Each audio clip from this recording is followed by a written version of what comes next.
Hay un momento en la vida de cada ser humano en el que descubre algo perturbador. No es un secreto del universo ni una revelación divina. Es algo mucho más cercano, mucho más íntimo.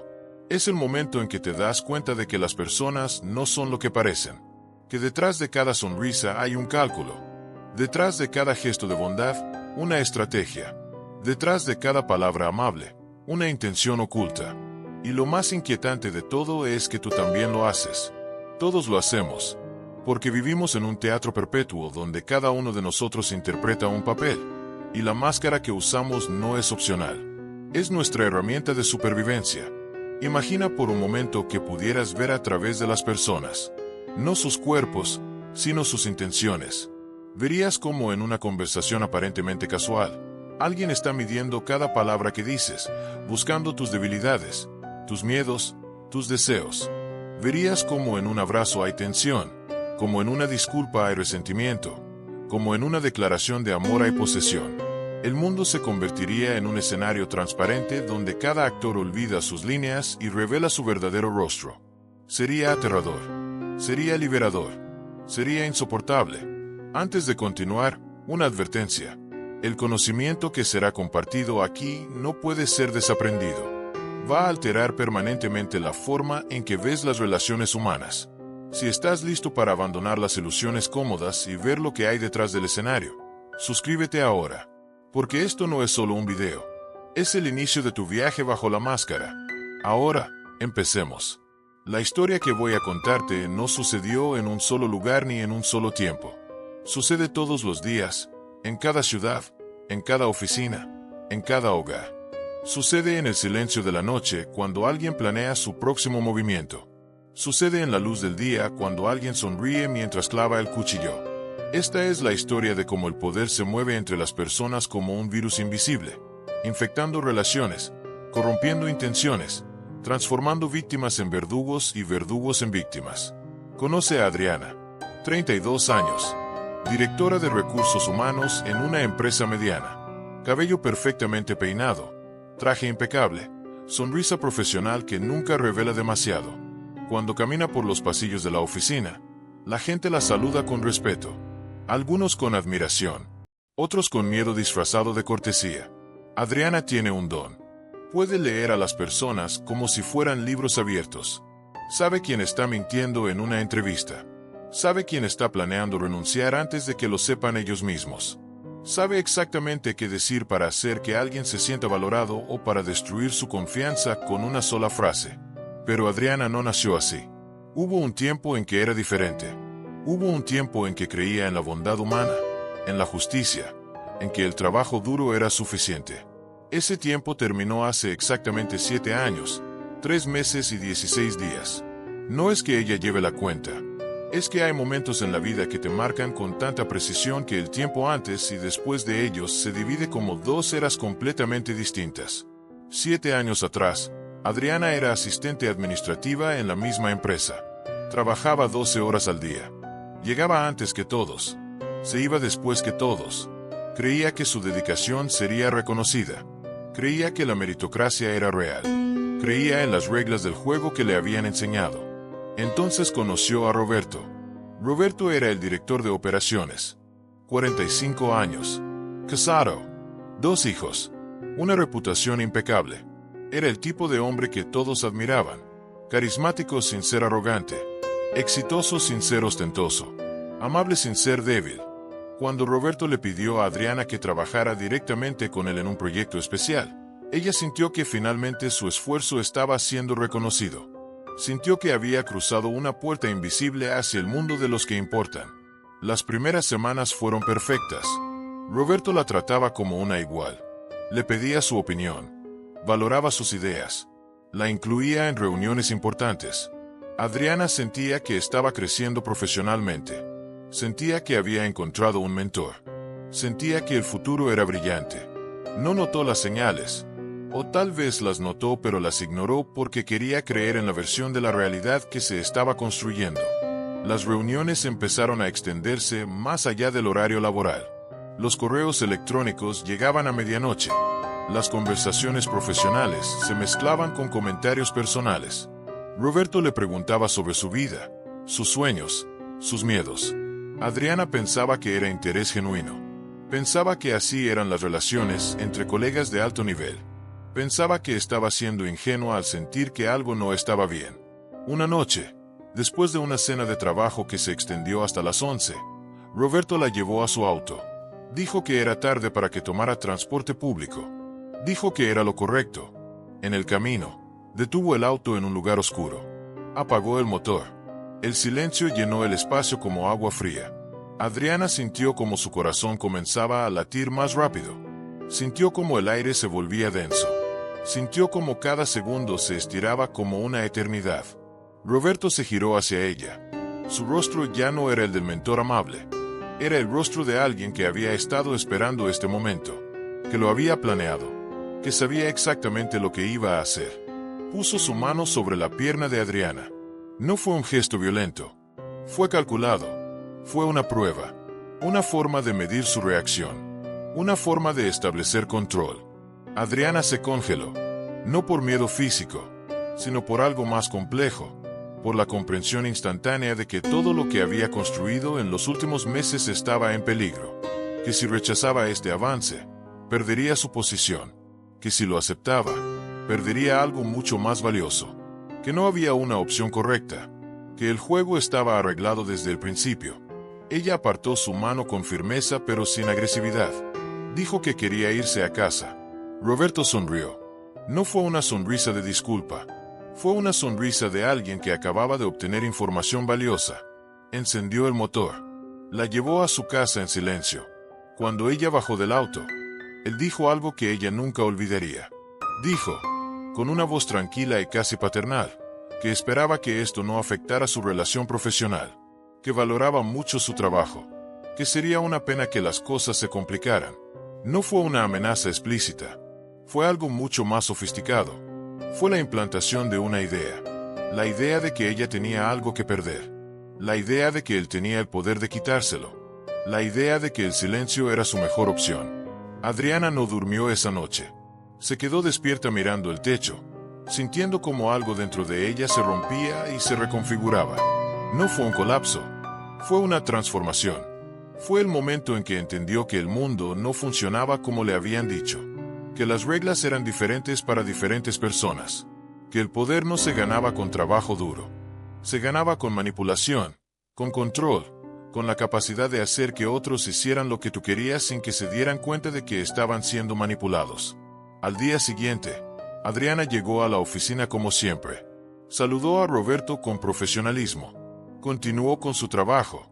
No dijo nada a nadie, pero algo había cambiado. Empezó a observar. Empezó a ver patrones que antes eran invisibles. Vio cómo Roberto hacía lo mismo con otras mujeres en la oficina. Vio cómo usaba su posición para crear dependencia emocional. Vio cómo construía narrativas donde él era el héroe y ellas las afortunadas de recibir su atención. Pero también vio algo más. Vio que Roberto no era el único. Vio que toda la estructura de la empresa estaba construida sobre juegos de poder. Vio cómo el director general manipulaba a los accionistas. Vio cómo los gerentes se saboteaban entre sí. Vio cómo cada persona usaba máscaras diferentes dependiendo de con quién hablaba. Vio que la oficina no era un lugar de trabajo. Era un campo de batalla donde las armas eran palabras, gestos, silencios estratégicos. Y entonces Adriana tomó una decisión. No iba a ser una víctima. No iba a renunciar. No iba a denunciar a Roberto porque sabía que el sistema lo protegería. Iba a aprender las reglas reales del juego. Iba a convertirse en una jugadora mejor que todos ellos. Empezó a estudiar. No libros de negocios convencionales, sino textos sobre psicología de la manipulación, sobre lenguaje corporal, sobre cómo detectar mentiras, sobre cómo construir y destruir reputaciones. Leyó a Maquiavelo no como un texto histórico, sino como un manual de operaciones. Leyó sobre las sombras de Jung y entendió que cada persona tiene un lado oscuro que puede ser explotado. Leyó sobre técnicas de interrogatorio y las adaptó para conversaciones casuales. Pero sobre todo, observó. Pasó meses simplemente observando cómo las personas interactuaban. Cómo alguien cambiaba su postura cuando hablaba con un superior. Cómo alguien más bajaba la voz cuando compartía un secreto. Cómo las alianzas se formaban y se rompían. como la información fluía como moneda en un mercado invisible. 6 meses después del incidente con Roberto, Adriana empezó a moverse. No de forma obvia, sino con la precisión de un cirujano. Primero, identificó a las personas clave en la organización. No los que tenían títulos importantes, sino los que tenían influencia real. La asistente del director general que controlaba su agenda.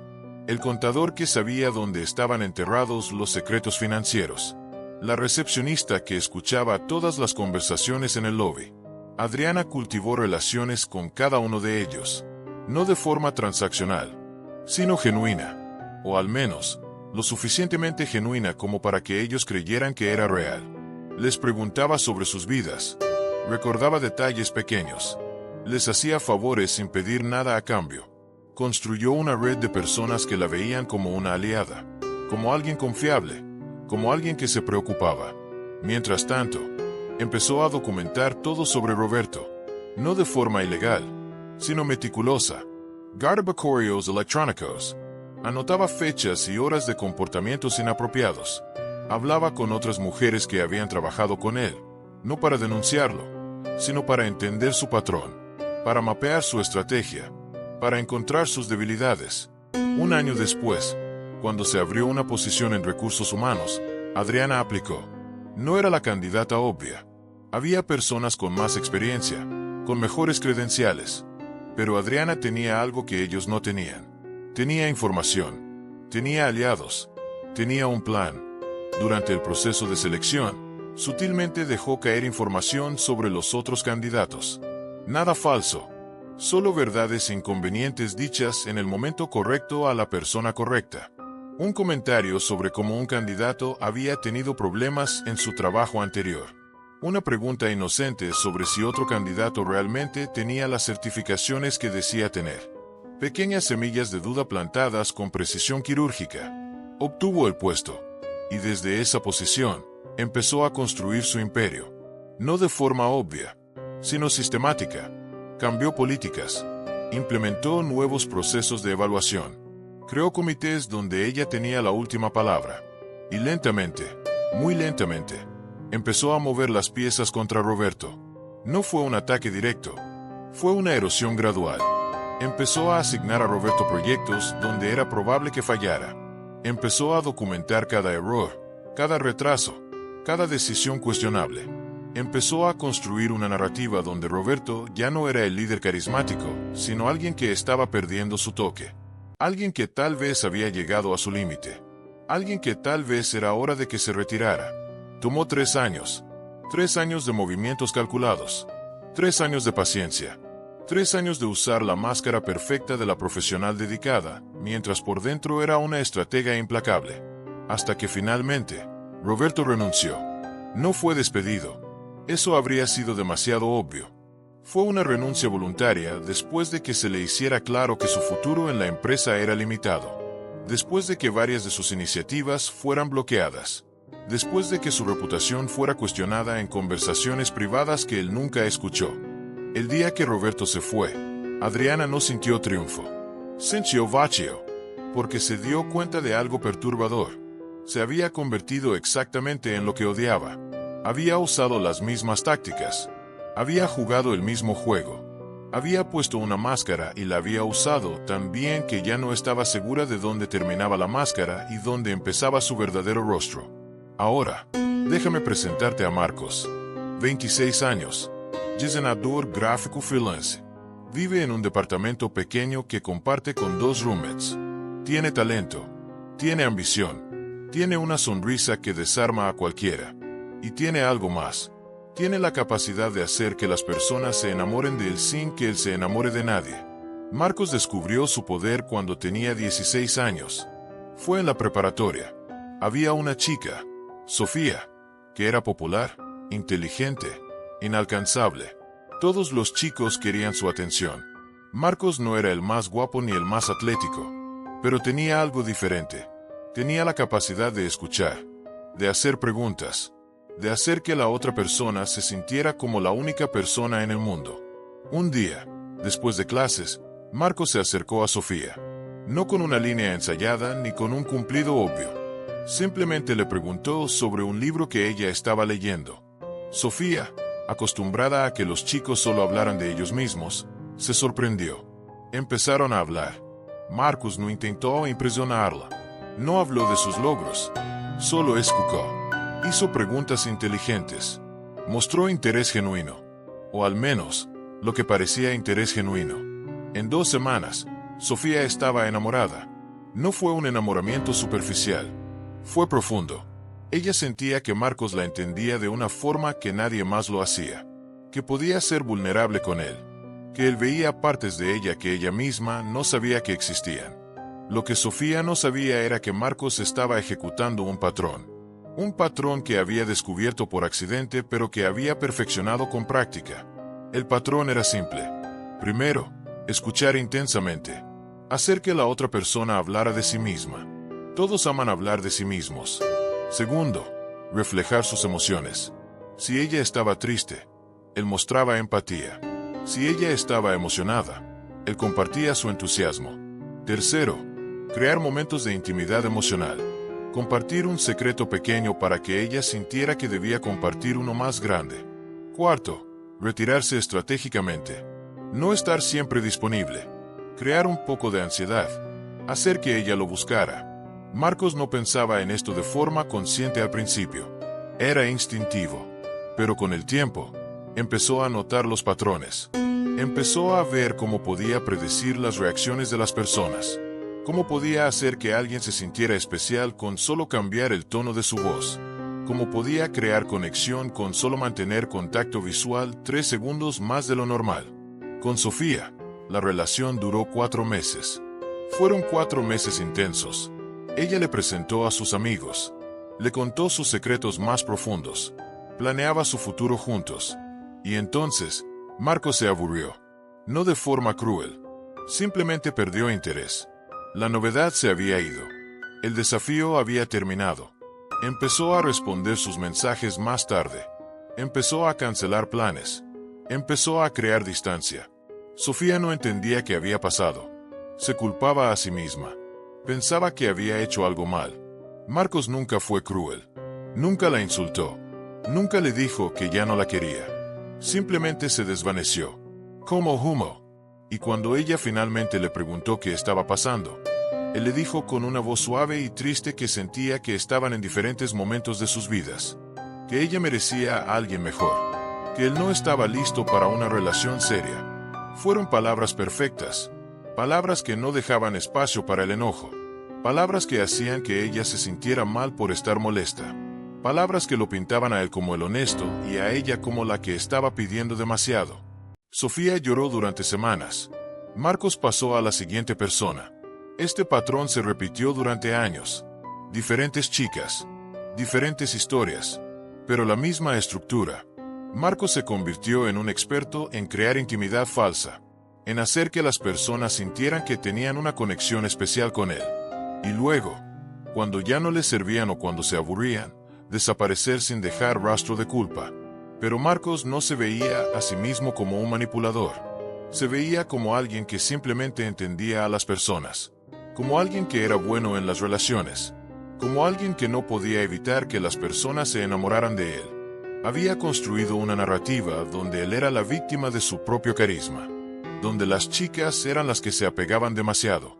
Donde él solo estaba siendo honesto sobre sus sentimientos. Esta narrativa funcionó perfectamente hasta que conoció a Valeria. 31 años. Arquitecta. Divorciada. Con una hija de 5 años. Valeria no era como las otras. No se enamoró fácilmente. No buscaba validación. No necesitaba que alguien la completara. Cuando Marcos intentó su patrón habitual, Valeria lo vio venir desde kilómetros de distancia. La primera vez que Marcos intentó el truco de escuchar intensamente, Valeria lo interrumpió a mitad de una pregunta profunda y le dijo con una sonrisa que era una técnica interesante pero que ella prefería conversaciones más equilibradas. Marcos se sorprendió. Nadie le había llamado la atención de esa forma. Nadie había visto a través de su máscara tan rápidamente. Esto hizo algo inesperado.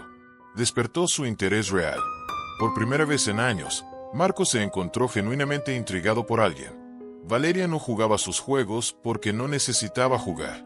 Tenía su propia vida, sus propias prioridades, su propia fuerza.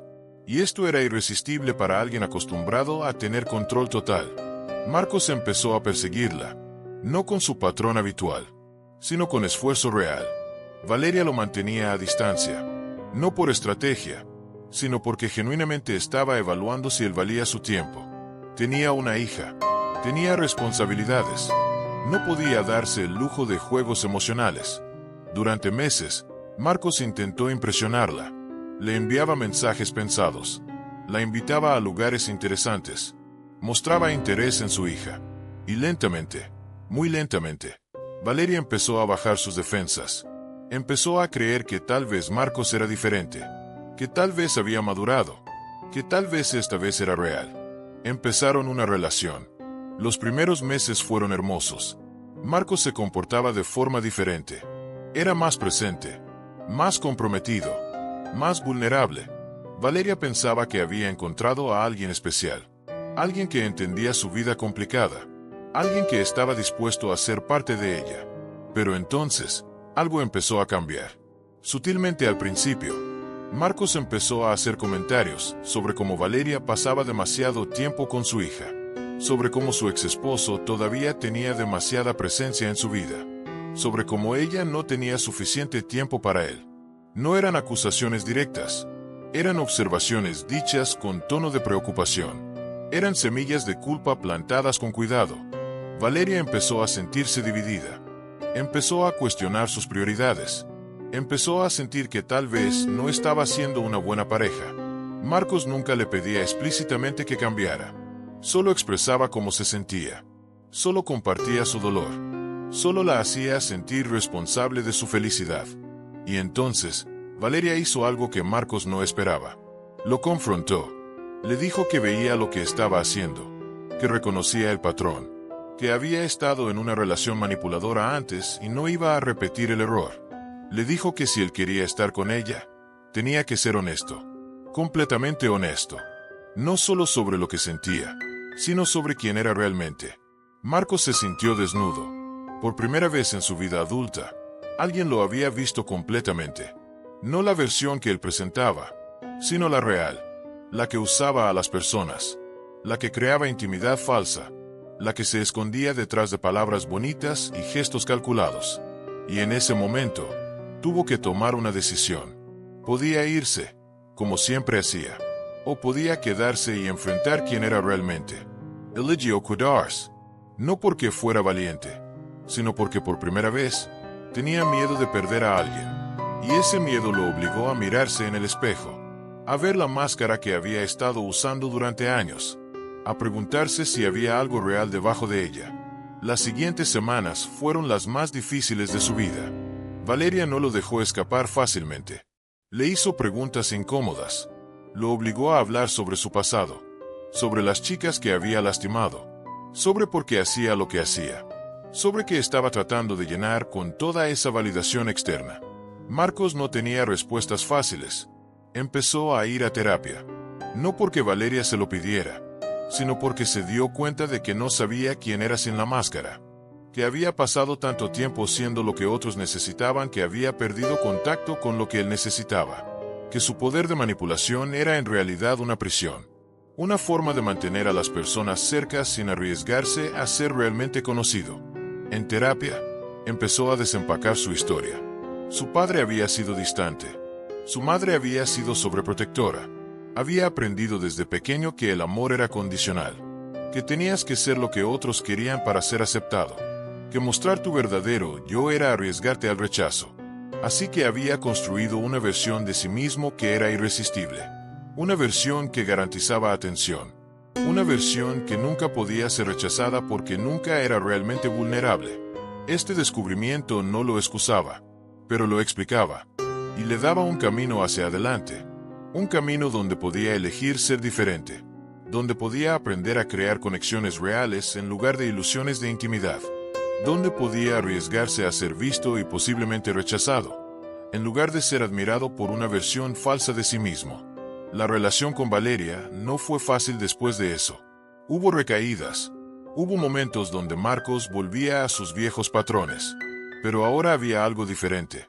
Había conciencia. Y con conciencia venía la posibilidad de elección. La posibilidad de quitarse la máscara. Aunque fuera incómodo. Aunque fuera aterrador. Aunque significara que algunas personas no iban a querer lo que veían debajo. Ahora permíteme llevarte a un lugar diferente. A una sala de juntas en el piso 22 de un edificio corporativo. Aquí Kenasser es Daniel, 53 años. Director ejecutivo de una empresa de tecnología. Traje de $3,000. Reloj que cuesta más que un auto. Una reputación de ser un líder visionario. Un hombre que transformó una startup en una corporación de $1,000 millones en menos de una década. Daniel es admirado. Es entrevistado en revistas de negocios. Da charlas motivacionales. Escribe sobre liderazgo en redes sociales. Sus empleados lo describen como inspirador. Sus inversionistas lo ven como un genio. Su familia lo ve como un proveedor exitoso. Pero hay algo que nadie ve. Hay algo que sucede en las sombras de su éxito. Algo que él mismo ha aprendido a no ver. Daniel no llegó a donde está por accidente. Llegó porque entendió algo fundamental sobre el poder. Entendió que el poder no se trata de ser el más inteligente o el más trabajador. Se trata de controlar la narrativa. Se trata de hacer que las personas crean en tu visión tan intensamente que estén dispuestas a sacrificar su propio bienestar por ella. Cuando Daniel fundó su empresa, no tenía dinero, no tenía conexiones. Lo que tenía era una historia. Una historia sobre cómo la tecnología iba a cambiar el mundo. Una historia sobre cómo ellos no eran solo una empresa sino un movimiento. Una historia que hacía que trabajar 80 horas a la semana se sintiera como un privilegio en lugar de una explotación. Contrató a personas jóvenes, personas idealistas, personas que querían creer que estaban haciendo algo importante. Les pagaba menos que el mercado pero les daba acciones.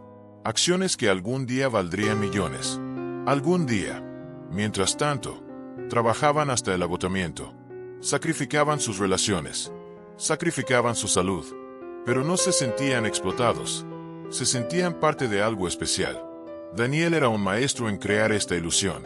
Organizaba reuniones donde hablaba con pasión sobre la misión de la empresa. Donde compartía historias de clientes cuyas vidas habían sido transformadas por su producto. Donde hacía que cada empleado sintiera que su trabajo individual era crucial para el éxito colectivo. Y funcionaba. Las personas trabajaban más duro. Se quejaban menos. Se identificaban tan profundamente con la empresa que su sentido de valor personal estaba atado a su desempeño laboral. Pero detrás de esta narrativa inspiradora, había decisiones frías y calculadas. Cuando la empresa necesitaba reducir costos, Daniel despedía personas sin previo aviso. No importaba cuánto habían trabajado. No importaba cuánto habían sacrificado. Los números no cuadraban y ellos tenían que irse. Pero Daniel nunca lo presentaba como una decisión de negocios cruel. Lo presentaba como una necesidad dolorosa, como algo que lo lastimaba personalmente, como un sacrificio que tenía que hacer por el bien mayor de la empresa. Y las personas que se quedaban no se enojaban con él. Se enojaban con los que se habían ido. Pensaban que tal vez no habían trabajado lo suficientemente duro, que tal vez no habían estado lo suficientemente comprometidos. Y trabajaban aún más duro para asegurarse de que no les pasara lo mismo. Daniel también era experto en crear competencia interna, nunca de forma obvia, sino sutil. Elogiaba públicamente a ciertos empleados. Creaba una jerarquía invisible donde algunos eran claramente favoritos. Esto hacía que todos compitieran por su atención, por su aprobación, por ser parte del círculo interno. Y en esa competencia, las personas se saboteaban entre sí. Compartían menos información. Collaboraban menos. Se veían como rivales en lugar de colegas. Pero lo más brillante de la estrategia de Daniel era que él nunca era el villano. Nunca daba órdenes directas de comportarse de forma poco ética. Nunca pedía explícitamente que las personas sacrificaran su vida personal. Solo establecía expectativas imposibles y dejaba que las personas decidieran cómo cumplirlas. Solo creaba una cultura donde el éxito era la única métrica que importaba. Solo modelaba un comportamiento donde él mismo trabajaba todo el tiempo, lo que hacía que cualquiera que no lo hiciera se sintiera inadecuado. Había una empleada, Carmen, que había estado con la empresa desde el principio. Había sido una de las primeras 10 personas contratadas. Había trabajado en cada departamento. Conocía el producto mejor que nadie. Era brillante. Era dedicada. Era leal. Pero Carmen también tenía límites. Tenía una madre enferma que necesitaba cuidados. Tenía una vida fuera del trabajo que valoraba. Cuando Carmen empezó a establecer límites, cuando empezó a salir a las 6 de la tarde en lugar de las 10, cuando empezó a no responder correos los fines de semana, algo cambió. Daniel nunca le dijo nada directamente, pero dejó de invitarla a ciertas reuniones. Dejó de pedirle su opinión en decisiones importantes. Dejó de mencionarla en sus discursos sobre los héroes de la empresa. Carmen sintió el cambio.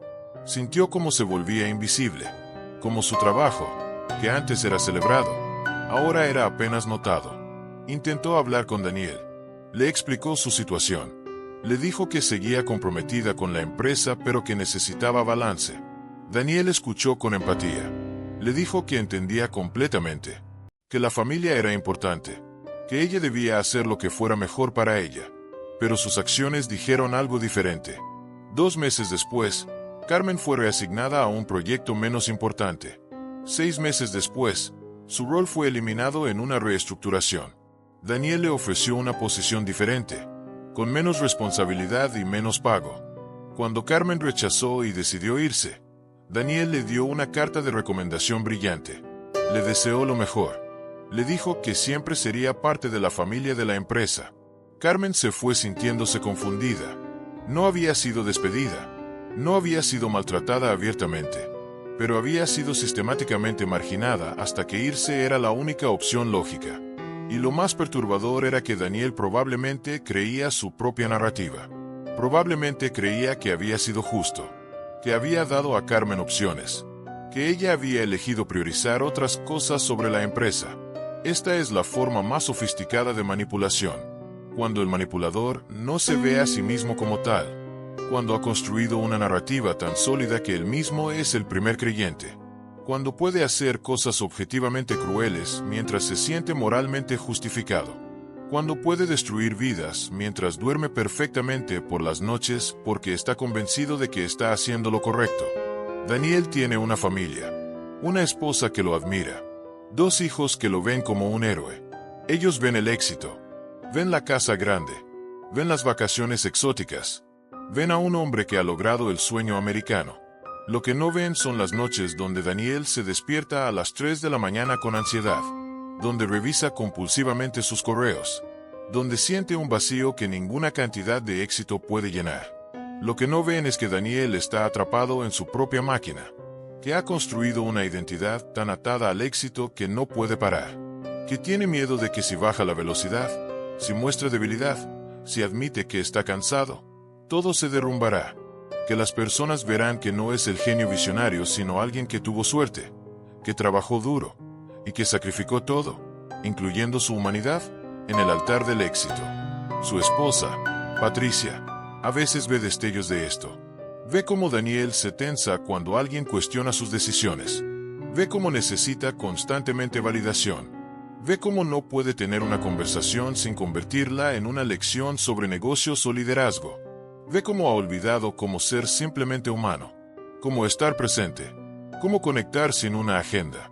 Patricia ha intentado hablar con él sobre esto, pero Daniel no puede escuchar, porque escuchar significaría admitir que algo está mal, y admitir que algo está mal significaría cuestionar toda la estructura que ha construido. Significaría preguntarse si el precio del éxito fue demasiado alto. Significaría enfrentar el hecho de que ha lastimado personas, que ha usado personas, que ha construido su imperio sobre los sueños rotos de otros. Entonces Daniel hace lo que siempre hace. Trabaja más. Busca el siguiente objetivo, la siguiente adquisición, el siguiente hito. Porque mientras esté en movimiento, mientras esté logrando cosas, no tiene que detenerse y mirar lo que ha dejado atrás. No tiene que enfrentar el costo humano de su ambición. No tiene que quitarse la máscara del líder visionario y ver al hombre asustado que hay debajo. Estas 3 historias, Adriana, Marcos y Daniel, son diferentes en superficie pero idénticas en esencia. Son historias sobre cómo el poder corrompe, no de la forma obvia que nos enseñaron, no con villanos que se ríen malvadamente mientras planean la destrucción, sino de forma sutil, gradual, casi imperceptible. El poder corrompe porque nos da la capacidad de reescribir la realidad, de crear narrativas donde somos los héroes de nuestra propia historia, donde nuestras acciones, sin importar cuán dañinas sean, están justificadas por un bien mayor, donde las personas que lastimamos son daño colateral necesario en nuestro camino hacia algo más importante. Adriana se dice a sí misma que está protegiendo a otras mujeres de hombres como Roberto, que está creando un ambiente de trabajo más justo, que sus tácticas manipuladoras son necesarias porque el sistema está corrupto. Y tal vez hay algo de verdad en eso, pero también hay algo más oscuro.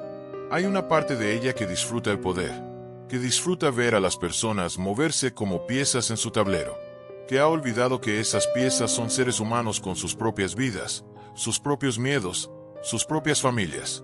Marcos se dice a sí mismo que no está haciendo nada malo, que nunca miente, que nunca promete cosas que no puede cumplir, que si las personas se enamoran de él, eso no es su culpa. Y técnicamente, tiene razón, pero la verdad técnica no es la verdad completa.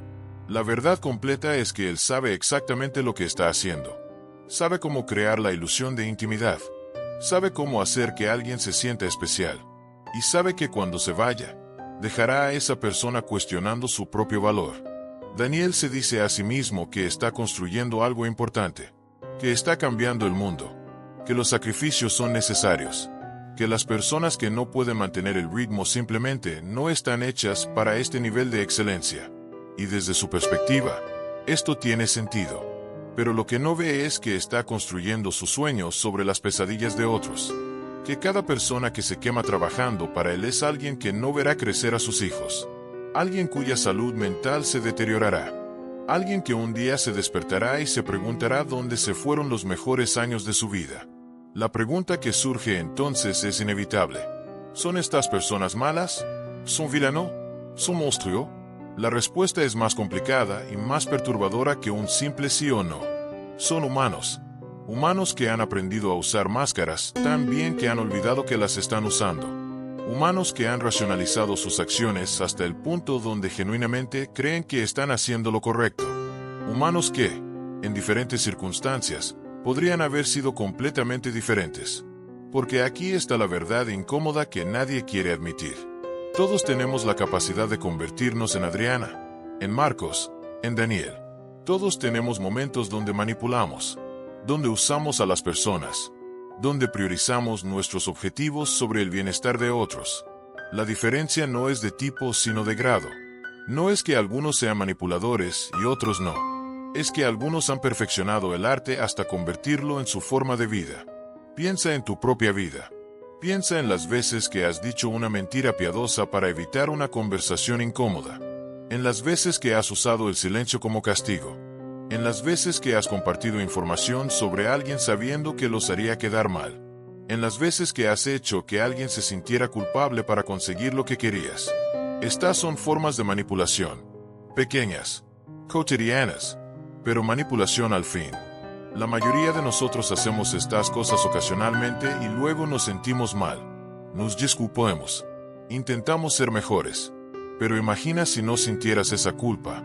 Imagina si cada vez que manipularas a alguien, funcionara tan bien que te sintieras recompensado en lugar de culpable. Imagina si construyeras una narrativa donde esas acciones no solo estaban justificadas, sino que eran necesarias. Imagina si te volvieras tan bueno en ello que se convirtiera en tu segunda naturaleza. Eso es lo que les pasó a Adriana, Marcos y Daniel.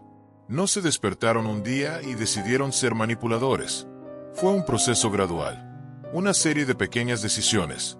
Una serie de pequeñas justificaciones. Una serie de pequeñas victorias que reforzaron el comportamiento hasta que se convirtió en quienes eran. Y aquí está la parte más aterradora. Ellos no son excepciones. Son la regla. Mira a tu alrededor. Mira a las personas en posiciones de poder. En la política. En los negocios. En las instituciones religiosas. En las organizaciones sin fines de lucro. En cualquier lugar donde haya una jerarquía, encontrarás personas que han aprendido a usar máscaras. Personas que han aprendido que el poder no se trata de fuerza bruta, sino de control sutil. De narrativas cuidadosamente construidas. De hacer que otros hagan lo que tú quieres mientras creen que fue su idea. Maquiavelo entendió esto hace 500 años. Escribió sobre ello con una honestidad brutal que todavía nos incomoda. Dijo que es mejor ser temido que amado, que el fin justifica los medios, que un líder debe aprender a no ser bueno. Estas ideas nos horrorizan porque desafían todo lo que nos enseñaron sobre moralidad. Pero Maquiavelo no estaba prescribiendo cómo deberían ser las cosas. Estaba describiendo cómo son. Freud, por otro lado, intentó entender por qué somos como somos. Habló del id, el ego y el superego, de cómo nuestros deseos inconscientes impulsan nuestro comportamiento, de cómo reprimimos lo que no queremos ver en nosotros mismos. Y tenía razón. Pero lo que Freud no enfatizó lo suficiente es que esa represión no solo es personal, es social, es cultural, es la máscara colectiva que todos usamos para pretender que somos mejores de lo que somos. Vivimos en una sociedad que valora la autenticidad pero recompensa la performance, que predica la honestidad pero premia la manipulación efectiva, que dice que valora la bondad pero da poder a los despiadados. Y en ese contexto, las personas como Adriana, Marcos y Daniel no son aberraciones. Son productos inevitables del sistema. Pero reconocer esto no significa aceptarlo. No significa que debamos rendirnos y convertirnos todos en manipuladores cínicos.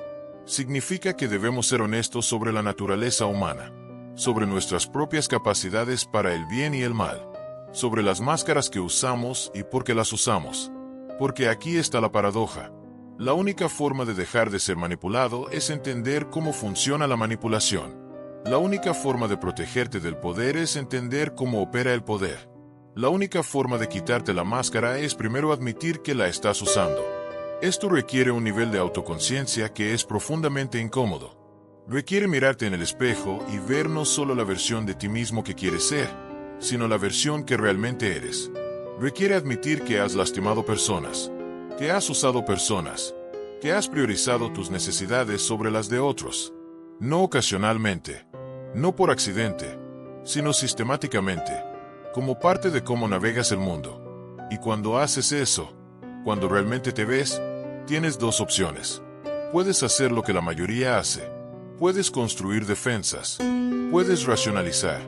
Puedes decirte a ti mismo que eres diferente, que tus circunstancias son únicas, que tus acciones están justificadas. Puedes ponerte la máscara de nuevo, esta vez más ajustada, más convincente, más impenetrable. O puedes hacer algo radicalmente diferente. Puedes quedarte en esa incomodidad. Puedes permitirte sentir la vergüenza, la culpa, el horror de ver quién has sido. Y desde ese lugar de honestidad brutal, puedes empezar a elegir diferente. No porque seas una buena persona, sino porque has visto el costo de ser una mala persona. Porque has visto cómo la máscara que protege también aprisiona. Porque has entendido que el poder sobre otros es en última instancia una forma de impotencia sobre ti mismo. Volvamos a nuestros personajes, porque sus historias no terminan donde las dejamos. Las historias de transformación nunca son lineales, nunca son simples, nunca tienen finales felices perfectos, pero tienen algo más valioso. Tienen la posibilidad de cambio. Adriana, después de la salida de Roberto, se encontró en una posición de poder considerable. Tenía el respeto de la organización. Tenía influencia. Tenía la capacidad de moldear la cultura de la empresa. Y por un tiempo, usó ese poder de la misma forma que había aprendido. Con manipulación. Con control. Con la creencia de que el fin justificaba los medios. Pero algo empezó a cambiar cuando contrató a una nueva asistente. Una chica joven, 24 años, recién graduada, llena de idealismo. Su nombre era Lucía. Y Lucía le recordaba a Adriana quien había sido antes de Roberto. Antes de la transformación. Antes de la máscara. Lucía trabajaba duro. Llegaba temprano. Se quedaba tarde. Creía en la meritocracia. Creía que si hacía un buen trabajo, sería reconocida. Y Adriana veía en ella un reflejo doloroso de su yo pasado. Veía la inocencia que estaba a punto de ser destruida. Veía el momento inevitable donde Lucía aprendería que el mundo no funciona como le habían dicho. Y Adriana tuvo que tomar una decisión. Podía dejar que Lucía aprendiera de la forma dura, como ella había aprendido. Podía usar a Lucía como había sido usada. Podía perpetuar el ciclo. O podía hacer algo diferente. Una noche, después de que todos se habían ido, Adriana llamó a Lucía a su oficina, y por primera vez en años, se quitó la máscara. Le contó su historia. No la versión editada, no la versión profesional, la versión real. Le contó sobre Roberto, sobre cómo había sido manipulada, sobre cómo se había convertido en manipuladora, sobre el costo de ese poder, sobre el vacío que sentía cada vez que usaba a alguien para avanzar. Lucía escuchó en silencio. Cuando Adriana terminó, había lágrimas en los ojos de ambas. No lágrimas de tristeza, lágrimas de reconocimiento, de conexión humana real, del tipo de conexión que solo es posible cuando alguien se atreve a ser completamente vulnerable. Adriana le dijo a Lucía que tenía una elección. Podía aprender a jugar el juego, podía aprender las tácticas, podía aprender a protegerse usando las mismas armas que otros usaban, o podía intentar algo más difícil. Podía intentar cambiar el juego, podía intentar crear un tipo diferente de poder. Un poder basado no en manipulación, sino en autenticidad. No en control, sino en colaboración. No en miedo, sino en respeto genuino. No le prometió que sería fácil. No le prometió que siempre funcionaría. Pero le prometió que si elegía ese camino, no estaría sola. Que Adriana intentaría hacer lo mismo. Que juntas, tal vez, podrían empezar a cambiar la cultura de la empresa. Una conversación honesta a la vez. Una decisión ética a la vez. Una máscara menos a la vez. Esto no convirtió a Adriana en una santa. Todavía tenía momentos donde volvía a sus viejos patrones. Todavía tenía que tomar decisiones difíciles que lastimaban personas. Pero ahora había una diferencia. Había conciencia. Había intención. Había un compromiso de al menos intentar ser mejor. De al menos reconocer cuando estaba usando la máscara en lugar de pretender que era su verdadero rostro. Marcos, por su parte, continuó su trabajo en terapia. Fue un proceso doloroso. Tuvo que contactar a algunas de las mujeres que había lastimado. No para pedir perdón, porque el perdón no era algo que pudiera exigir, sino para reconocer el daño, para decir, sin excusas, sin justificaciones, que había usado su vulnerabilidad contra ellas, que había creado intimidad falsa, que había sido egoísta y cruel, incluso si nunca había levantado la voz. Algunas de ellas no quisieron hablar con él, y él tuvo que aceptar eso. Tuvo que aceptar que algunas heridas no se curan con disculpas, que algunas personas tienen derecho a mantenerlo fuera de sus vidas, que el perdón no era algo que él mereciera, sino algo que ellas podían elegir dar o no. Pero algunas sí hablaron con él, y esas conversaciones fueron devastadoras. Escuchó cómo una de ellas había desarrollado problemas de confianza que afectaron todas sus relaciones posteriores. Como otra había pasado años en terapia tratando de entender que había hecho mal. Como otra había dejado de creer en el amor romántico completamente. Cada historia era un espejo que reflejaba el costo real de sus acciones. No el costo abstracto, el costo humano, el costo medido en noches de insomnio, en lágrimas, en años de vida vividos con menos confianza, menos alegría, menos capacidad de conectar. Y Marcos tuvo que cargar con eso, no como castigo, sino como responsabilidad, como el peso necesario de entender que nuestras acciones tienen consecuencias que van mucho más allá de lo que vemos. Que cada persona que tocamos lleva la marca de ese contacto, para bien o para mal. Su relación con Valeria sobrevivió, pero transformada. Ya no era la relación romántica e intensa que había sido. Era algo más profundo y más frágil. Era una asociación entre dos personas que habían decidido intentar ser honestas, incluso cuando esa honestidad era fea. Incluso cuando revelaba partes de ellos mismos que preferirían mantener ocultas. Valeria no lo dejó escapar fácilmente. Cada vez que Marcos caía en viejos patrones, ella lo señalaba. No con crueldad, pero con firmeza. Y Marcos tuvo que aprender a recibir esa retroalimentación sin ponerse defensivo.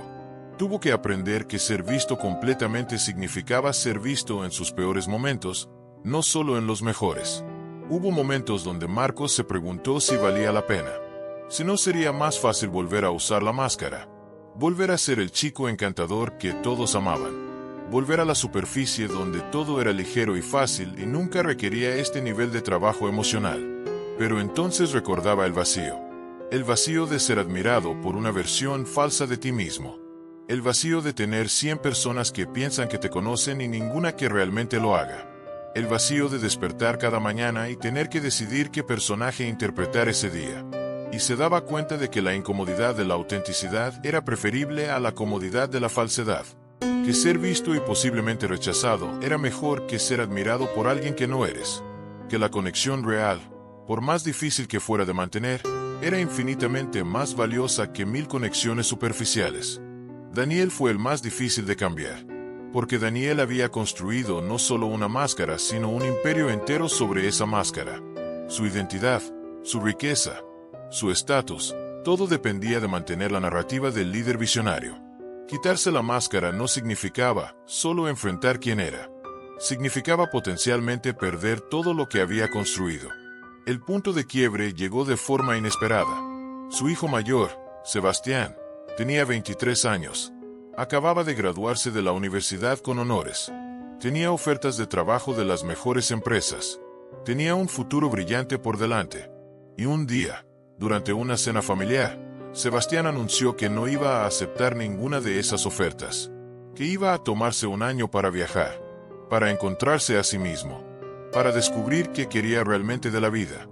Daniel reaccionó como era de esperarse, con incredulidad, con enojo, con una larga explicación sobre cómo estaba desperdiciando su potencial, sobre cómo el mundo no esperaba a nadie, sobre cómo tenía que aprovechar las oportunidades cuando se presentaban. Usó todos los argumentos que había perfeccionado a lo largo de los años. Los mismos argumentos que había usado para justificar su propia vida de trabajo incesante. Pero Sebastián no cedió.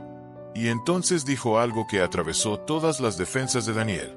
Dijo, con una voz tranquila pero firme, que no quería terminar como su padre, que no quería ser exitoso y miserable, que no quería construir un imperio y perder su alma en el proceso. Que había visto cómo Daniel vivía y había decidido que ese no era el tipo de vida que quería. El silencio que siguió fue ensordecedor.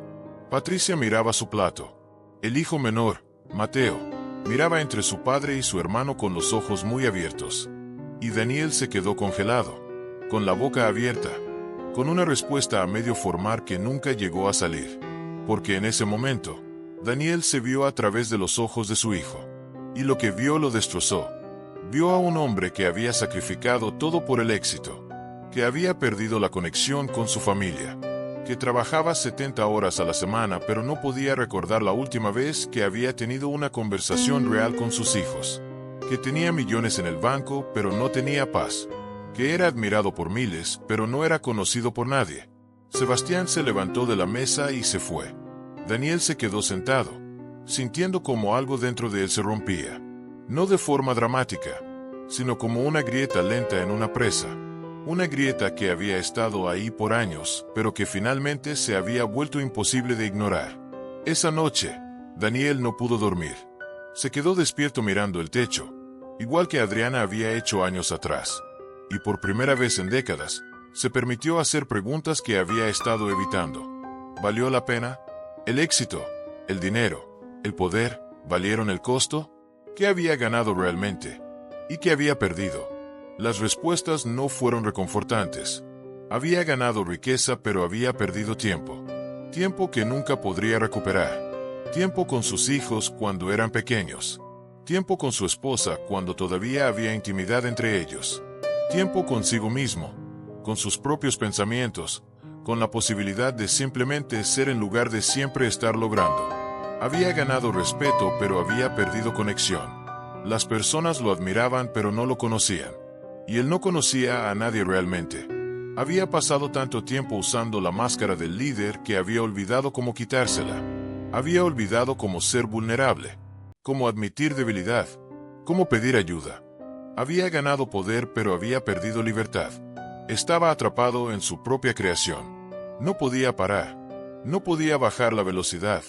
No podía admitir que estaba cansado, porque toda su identidad estaba construida sobre ser el que nunca se rinde, el que siempre está en control, el que siempre tiene la respuesta. A la mañana siguiente, Daniel hizo algo que nunca había hecho. Canceló todas sus reuniones. Le dijo a su asistente que no estaba disponible. Y fue a buscar a Sebastián. Lo encontró en un café cerca de la universidad. Sebastián se sorprendió de verlo. Daniel se sentó frente a él. Por primera vez en su vida adulta, no tenía un discurso preparado. No tenía una estrategia. No tenía una máscara que ponerse. Le dijo a Sebastián que tenía razón, que había construido una vida exitosa pero vacía, que había priorizado todo lo equivocado, que había sido un mal padre porque había estado demasiado ocupado siendo un buen CEO, que lo sentía, no con palabras ensayadas, sino con lágrimas reales, con una vulnerabilidad que Sebastián nunca había visto en él. Sebastián no supo qué decir al principio. Había pasado toda su vida viendo a su padre como esta figura invencible. Verlo lograr, verlo admitir debilidad, verlo ser humano, era desconcertante. Pero también era liberador, porque significaba que tal vez, solo tal vez, podían tener una relación real. No la relación performativa que habían tenido, sino algo genuino. Daniel no cambió de la noche a la mañana. No renunció a su empresa. No se convirtió en un hippie que predicaba sobre el balance vida-trabajo. Pero empezó a hacer pequeños cambios. Empezó a delegar más. Empezó a salir de la oficina a horas razonables, al menos 2 días a la semana. Empezó a tener cenas con su familia donde realmente estaba presente, donde su teléfono estaba guardado, donde escuchaba en lugar de solo hablar. Empezó a cuestionar la cultura que había creado en su empresa. Empezó a preguntarse si era posible construir algo exitoso sin destruir a las personas en el proceso. No tenía todas las respuestas, pero al menos estaba haciendo las preguntas. Y lo más importante, empezó a ir a terapia. No porque estuviera roto, sino porque se dio cuenta de que había pasado 53 años construyendo una versión de sí mismo que no era sostenible, que necesitaba ayuda para descubrir quién era debajo de todas las capas de performance, que necesitaba aprender a ser humano de nuevo. Ahora, déjame hablarte directamente, porque estas historias no son solo sobre Adriana, Marcos y Daniel. Son sobre todos nosotros, sobre las máscaras que usamos, sobre el poder que buscamos, sobre las formas en que manipulamos y somos manipulados, sobre la distancia entre quienes pretendemos ser y quienes realmente somos. Cada uno de nosotros tiene un poco de Adriana. Hemos sido lastimados y hemos decidido que nunca volveremos a ser vulnerables. Hemos aprendido a protegernos construyendo muros. Y a veces, esos muros se convierten en armas. A veces, la protección se convierte en agresión. A veces, nos convertimos en lo que juramos nunca ser. Cada uno de nosotros tiene un poco de Marcos. Hemos aprendido qué versión de nosotros mismos es más aceptable. Hemos aprendido a leer a las personas y darles lo que quieren. Hemos aprendido que la autenticidad es arriesgada y la performance es segura. Y poco a poco, la performance se convierte en nuestra realidad, hasta que ya no sabemos dónde termina el acto y dónde empezamos nosotros. Cada uno de nosotros tiene un poco de Daniel. Hemos perseguido objetivos externos pensando que nos harán sentir completos. Hemos sacrificado relaciones por logros. Hemos priorizado el éxito sobre la conexión. Y hemos construido vidas que se ven impresionantes desde afuera pero se sienten vacías desde adentro. La pregunta no es si usamos máscaras. Todos lo hacemos. La pregunta es si somos conscientes de que las estamos usando. Si podemos distinguir entre la máscara y el rostro. Si podemos elegir cuándo ponérnosla y cuándo quitárnosla. O si la máscara se ha fusionado tan completamente con nuestra piel que ya no podemos separarlas.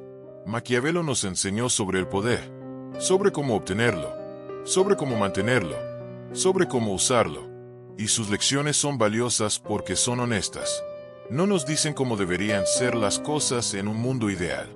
Nos dicen cómo son las cosas en el mundo real. Nos dan las herramientas para navegar un mundo donde el poder es la moneda más importante. Pero Maquiavelo no nos enseñó sobre el costo.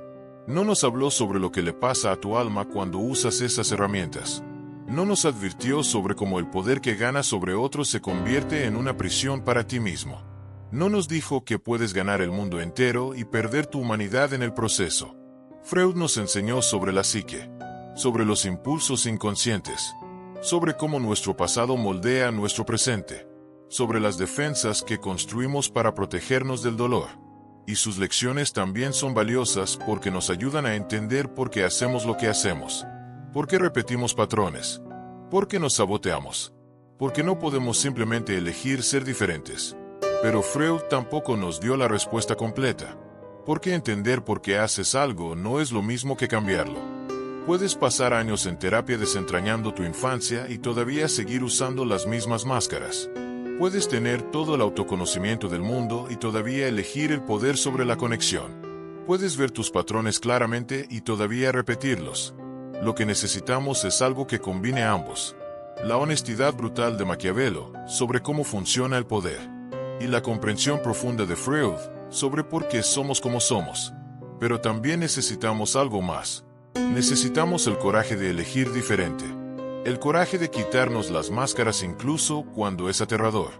El coraje de ser vistos incluso cuando lo que hay debajo no es perfecto. Porque aquí está la verdad final. La única forma de escapar del teatro es admitir que estás en él. La única forma de dejar de ser manipulado es entender cómo funciona la manipulación. La única forma de tener poder real es dejar de necesitar poder sobre otros. Esto no significa volverse ingenuo. No significa ignorar las realidades del poder. No significa pretender que el mundo es justo cuando no lo es. Significa operar con los ojos abiertos. Significa ver las máscaras, las tuyas y las de otros, y elegir conscientemente cómo responder. Significa que cuando alguien intenta manipularte, puedes verlo venir. Puedes reconocer las tácticas. Puedes decidir si juegas el juego o si te niegas a jugar. Pero lo haces desde un lugar de conciencia, no de ingenuidad. Significa que cuando te encuentras manipulando a alguien, puedes pausar. Puedes preguntarte por qué lo estás haciendo. Puedes elegir un camino diferente. No porque seas una buena persona, sino porque has visto el costo de ese camino y has decidido que no vale la pena. Significa que puedes tener conversaciones honestas sobre el poder, sobre cómo funciona, sobre cómo lo usas, sobre cómo te afecta, sin pretender que no existe, sin pretender que estás por encima de él, sino reconociendo que todos estamos navegando estas dinámicas todo el tiempo. Y tal vez, solo tal vez, si suficientes personas empiezan a hacer esto, podemos empezar a cambiar el juego. No de forma dramática, no de la noche a la mañana, sino gradualmente. Una conversación honesta a la vez, una máscara menos a la vez, una elección consciente a la vez. No será fácil, será incómodo, será aterrador. Habrá momentos donde querrás volver a la seguridad de la máscara, donde querrás volver a la simplicidad de pretender, donde querrás volver a la comodidad de no ver. Pero también habrá momentos de conexión real. Momentos donde alguien te ve completamente y no se va. Momentos donde puedes ser vulnerable y no ser destruido. Momentos donde puedes quitarte la máscara y respirar. Y esos momentos, por más raros que sean, valen más que todo el poder del mundo. Porque al final, lo que todos queremos no es poder. Es conexión. No es control. Es ser conocidos. No es admiración. Es amor. Amor real. No el tipo de amor que se gana con performance, sino el tipo de amor que solo es posible cuando te atreves a ser visto. Y ese tipo de amor, ese tipo de conexión, ese tipo de vida, solo es posible sin la máscara. Solo es posible cuando tienes el coraje de mostrar tu verdadero rostro. Incluso si está marcado. Incluso si no es perfecto. Incluso si es aterrador. Porque debajo de todas las máscaras, debajo de todo el poder, debajo de toda la manipulación, hay un ser humano. Un ser humano que tiene miedo, que quiere ser amado, que quiere importar, que quiere sentir que su vida significa algo. Y la ironía cruel es que pasamos toda nuestra vida construyendo máscaras para proteger a ese ser humano, para asegurarnos de que nunca sea lastimado, para garantizar que siempre sea aceptado.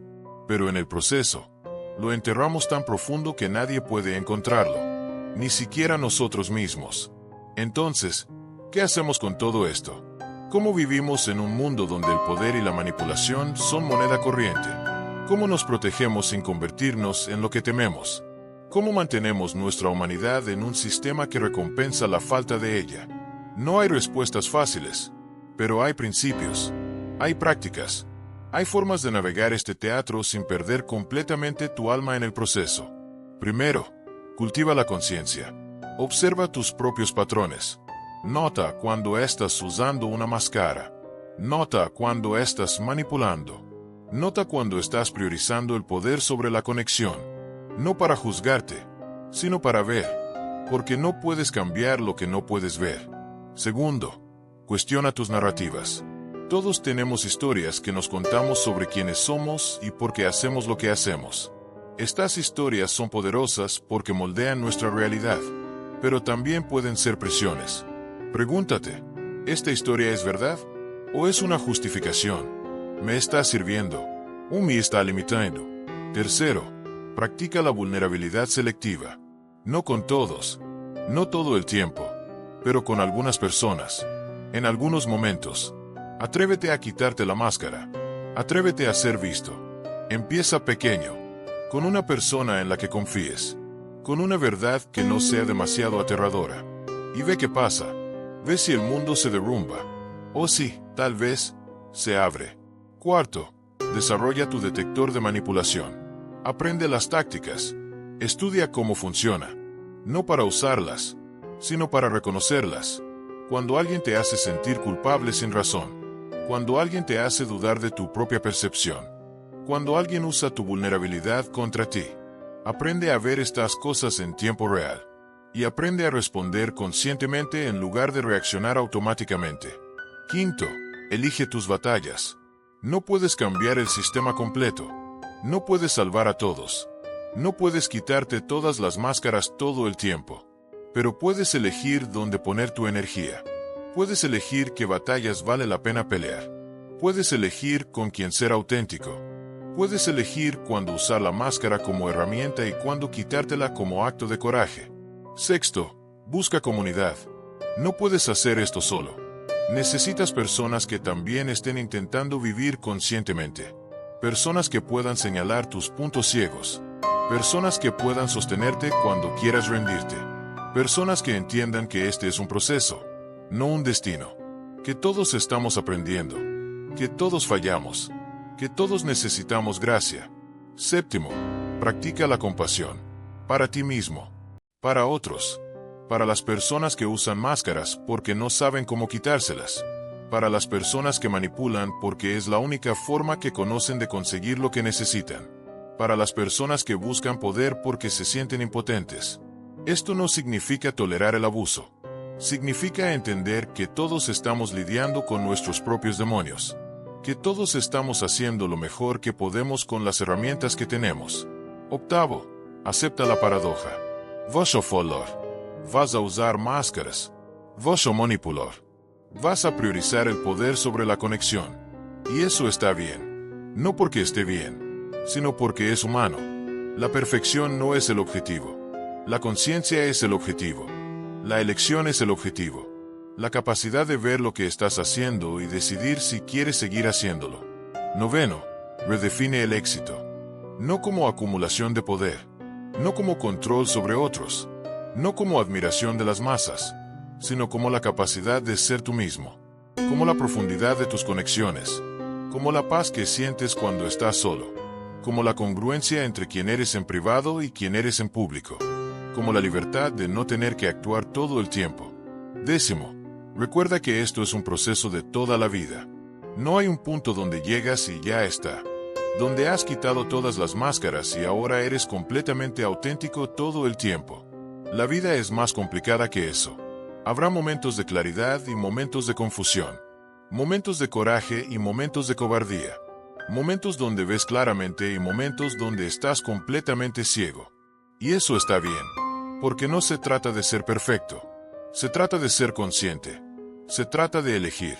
Se trata de, poco a poco, crear una vida donde la máscara sea una herramienta que usas conscientemente en lugar de una prisión en la que vives inconscientemente. Piensa en Adriana.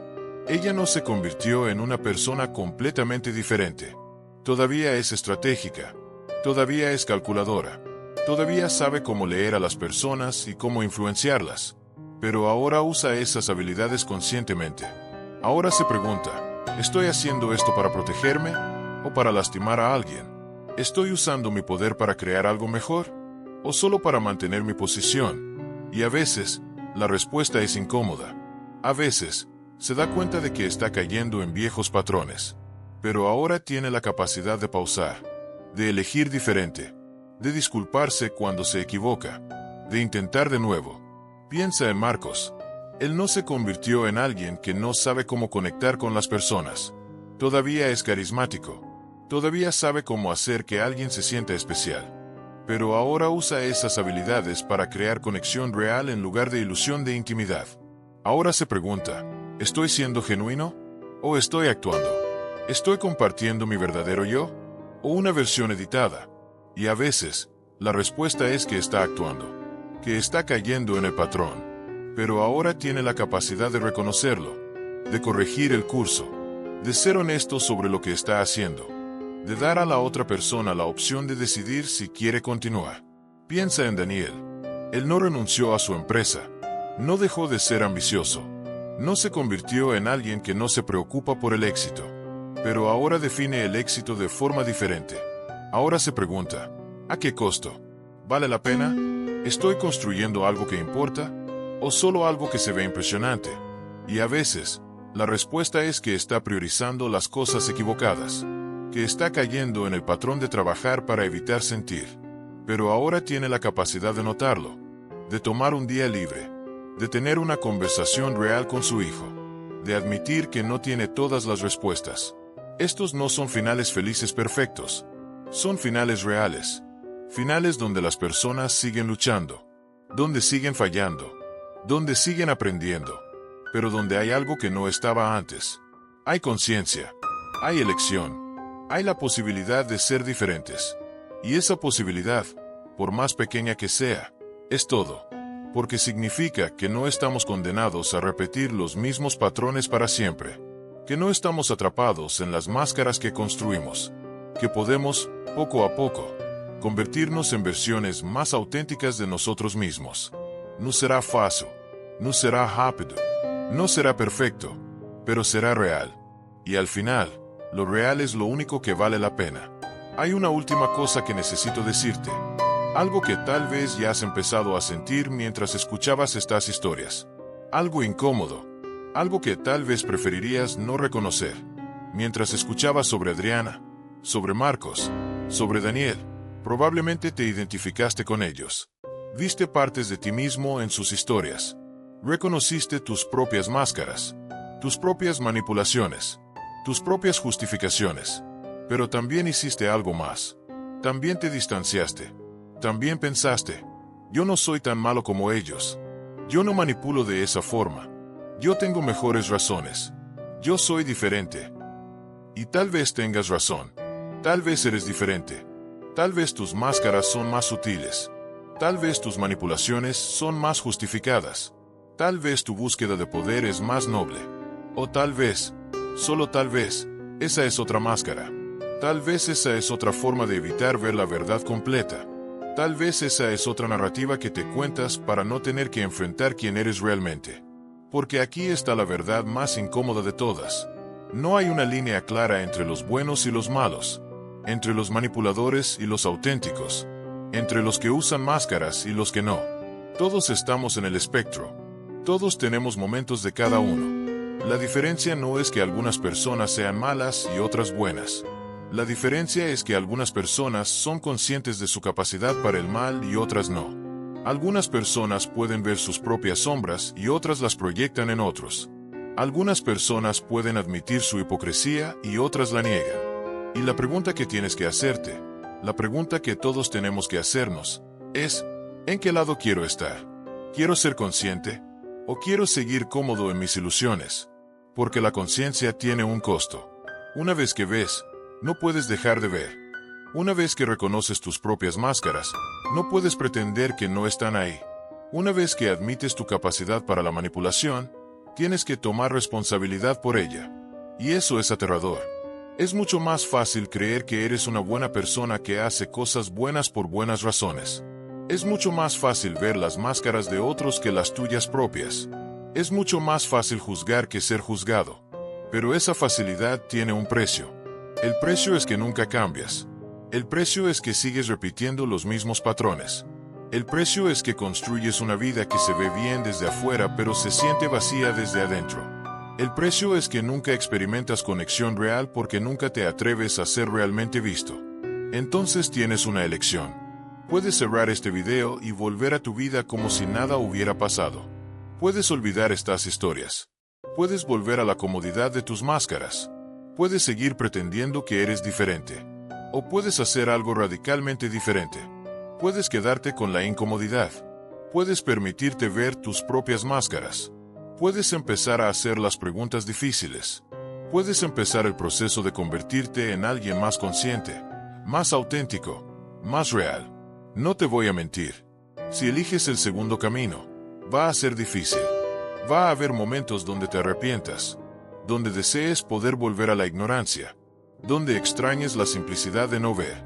Pero también va a haber momentos de claridad, momentos donde entiendas por qué haces lo que haces, momentos donde puedas elegir diferente, momentos donde alguien te vea completamente y no se vaya, momentos donde puedas respirar sin la máscara. Y esos momentos, te lo prometo, valen cada segundo de incomodidad, valen cada momento de duda, valen cada instante de miedo.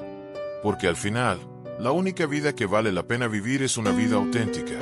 No perfecta, no sin máscaras, pero consciente, intentional, real. Una vida donde sabes quién eres, donde puedes distinguir entre la máscara y el rostro, donde puedes elegir cuándo actuar y cuándo ser, donde puedes tener conexiones reales con personas reales, donde puedes mirarte en el espejo y reconocer a la persona que ves. Esa vida es posible. No fácil, pero posible. Y comienza con una decisión. La decisión de ver. La decisión de ser honesto. La decisión de quitarte la máscara, aunque sea solo por un momento, aunque sea solo con una persona, aunque sea solo contigo mismo. Maquiavelo te enseñó cómo ganar el juego. Freud te enseñó por qué juegas, pero nadie te puede enseñar si vale la pena jugar. Esa es una decisión que solo tú puedes tomar. Puedes pasar tu vida acumulando poder, controlando narrativas, manipulando situaciones, usando máscaras, y tal vez tengas éxito, tal vez llegues a la cima, tal vez seas admirado, tal vez seas rico, tal vez seas poderoso. Pero cuando estés solo, cuando no haya nadie a quien impresionar, cuando no haya ninguna máscara que ponerte, ¿quién serás? ¿Habrá alguien ahí? ¿O solo un vacío donde solía haber una persona? Esa es la pregunta que Adriana tuvo que enfrentar, que Marcos tuvo que enfrentar, que Daniel tuvo que enfrentar. Y es la pregunta que todos, eventualmente, tenemos que enfrentar. No cuando es conveniente, no cuando estamos listos, sino cuando la vida nos obliga, cuando alguien ve a través de nuestra máscara, cuando nuestro hijo nos dice que no quiere ser como nosotros, cuando nos despertamos a las 3 de la mañana y nos damos cuenta de que hemos construido una vida que no queremos. Puedes esperar a ese momento. Puedes esperar a que la vida te obligue a ver. O puedes elegir ver ahora. Puedes elegir empezar el proceso ahora. Puedes elegir, poco a poco, convertirte en alguien más consciente, más auténtico, más libre. La elección es tuya. Siempre ha sido tuya. Incluso cuando sentías que no tenías opciones. Incluso cuando sentías que tenías que usar la máscara para sobrevivir. Incluso cuando sentías que no había otra forma. Siempre hubo una elección. Tal vez no una elección fácil. Tal vez no una elección obvia. Pero una elección. Y ahora, después de escuchar estas historias, después de ver las máscaras, después de entender el costo, tienes que hacer esa elección de nuevo. ¿Quién quieres ser? ¿La máscara? ¿O la persona debajo de ella? ¿Quieres poder? ¿O quieres conexión? ¿Quieres ser admirado? ¿O quieres ser conocido? ¿Quieres ganar el juego? ¿O quieres vivir una vida real? No hay respuesta correcta. Solo hay tu respuesta. Y cualquiera que sea, tendrá consecuencias. Tendrá un costo. Tendrá un precio. La pregunta es, ¿qué precio estás dispuesto a pagar? ¿Y para qué? Y así, el telón de este acto se cierra. Pero el espectáculo continúa. Dentro de cada uno de nosotros, en el silencio de nuestros pensamientos. La máscara que analizamos hoy, tal vez la conozcas de cerca, tal vez la uses, o tal vez la veas en alguien que amas. Los comentarios abajo no son un espacio de juicio, son nuestro escenario de confesiones, un lugar seguro para los observadores. Usa ese espacio para compartir tu historia. ¿Qué máscara te viste obligado a usar para sobrevivir? Queremos leerte. Y, Si sentiste que este lugar te entiende, suscríbete, porque aquí no estamos solos. Juntos, continuaremos descubriendo el teatro humano, una máscara a la vez. El siguiente acto está a punto de comenzar.